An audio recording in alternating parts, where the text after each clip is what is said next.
So let's talk about stress eating because so many people go into stress eating or emotional eating.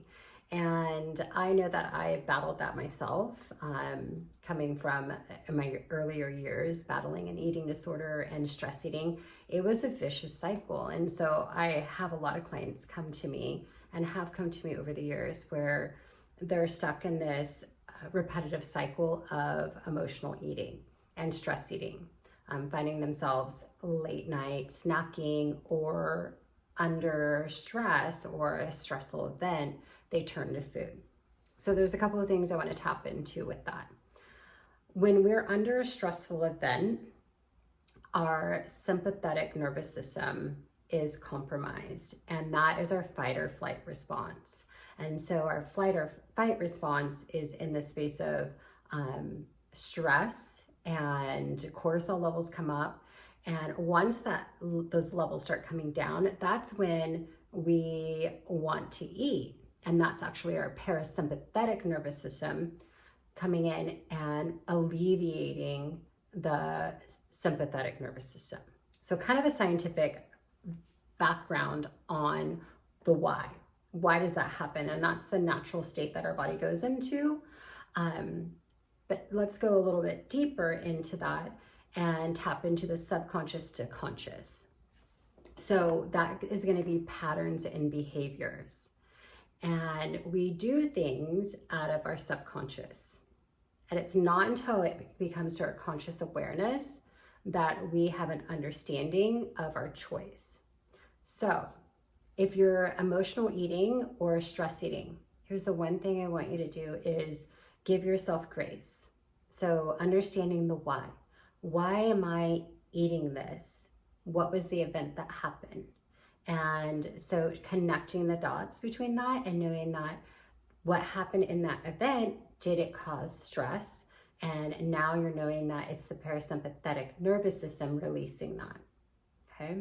There's things that we can do that help relieve the sympathetic nervous system through the parasympathetic, okay? And I'll tap into parasympathetic is the way our body relaxes. It's the rest and digest.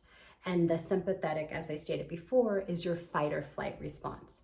You can't control your fight or flight response, but you can control your rest and digest, okay, in the parasympathetic nervous system.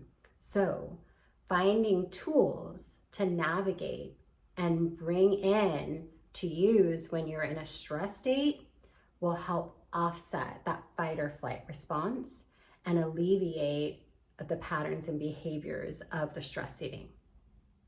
So don't beat yourself up and look at it as the why. Why am I doing this? What happened? A lot of times with emotional eating, it is long trauma that is subconscious, and the individual is not knowing the reason. It hasn't come to their awareness in their conscious state to make a connection. So in order to make a connection between your subconscious and your conscious awareness is to observe when you're stress eating, not placing guilt or shame in the behavior, but observing why. What happened? Why am I feeling this way? What do I need? And that is the biggest thing to ask yourself when you're emotional eating is, what do I need? Because it really comes down to a state of stress or trauma that happened and your needs not being met. And so you're using in your subconscious state ways to alleviate that need. In the biological sense, it's the parasympathetic nervous system coming in and saying, I need to release this stress, this fight or flight stress response in my body. So think of it, there's the psychological aspect and then there's the biological aspect of the emotional eating. When you dive into that and you're not placing guilt or shame or going into, I did it again, and shaming yourself, because it's the shame that keeps you in that repetitive cycle. It's when you look at it as an observing state of why, what's going on? What are my needs? What am I feeling? What is this that triggered that?